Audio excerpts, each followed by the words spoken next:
What is the order of the planets, and why does it matter?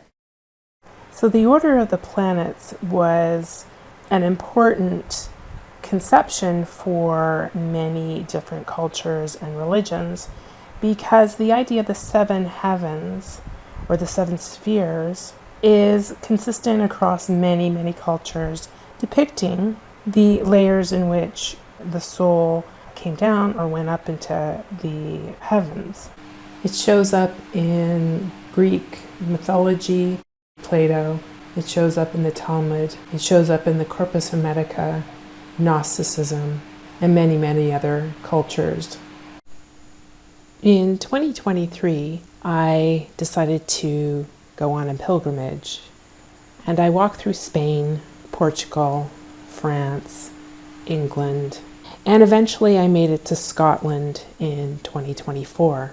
And one of the questions that I had is, what is the esoteric path of the stars? And how can we use it for personal and spiritual growth? I'm in the Santa Maria Cathedral in Lyon, and this cathedral was built on a bathhouse, a Roman bathhouse. So I don't know, because there's not a lot of information, but I do wonder if this temple was built perhaps on a Jupiter temple. Finding information about the esoteric path was difficult. As I walked, I wondered what sites were associated with what planets, and what did you do when you got there? Another question I had was, what order did you need to go through? What planet was first, second, third, and so on? In fact, these were questions that Plato, Aristotle, Ptolemy, and indirectly Tycho Brahe and Copernicus answered. Over 100 years ago, Rudolf Steiner predicted that Tycho Brahe would show us the way in the coming age. He made it clear that the Copernicus system was okay for now, but that it was not correct or true.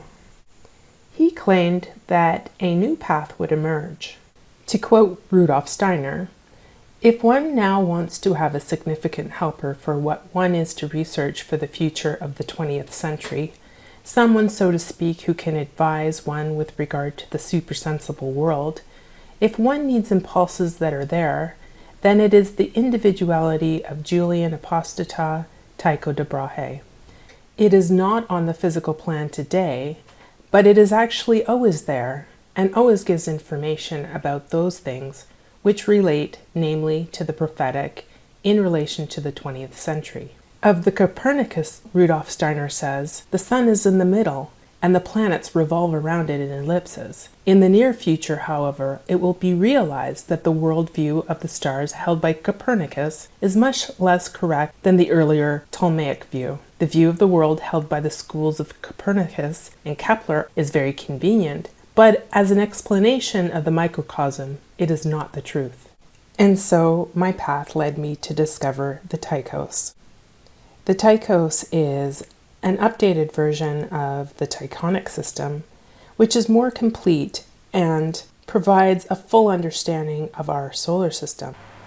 In my book, The Path is the Way, I explore the Tychos model, and I offer my insights into a new path, a path through the seven spheres that is one that we can maybe call Aquarian. I reconnect to sacred geometry, to sacred sound, and to sacred number, and most importantly to sacred travel, or the pilgrimage. I explore Hermeticism, esoteric Christianity, Gnosticism, and various other Western esoteric paths to rediscover the many ways in which our ancestors connected with the spiritual path through the seven spheres. Many of those paths were either forgotten or forbidden, and through the Tychos model I offer a new path, not throwing out all of what our ancestors have offered, but bringing all of that information up to date.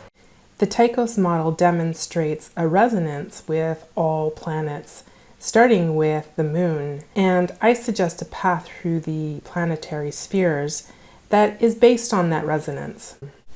It also leads us back to a path that helps us to understand our cosmos, a path for spirituality and psychological growth.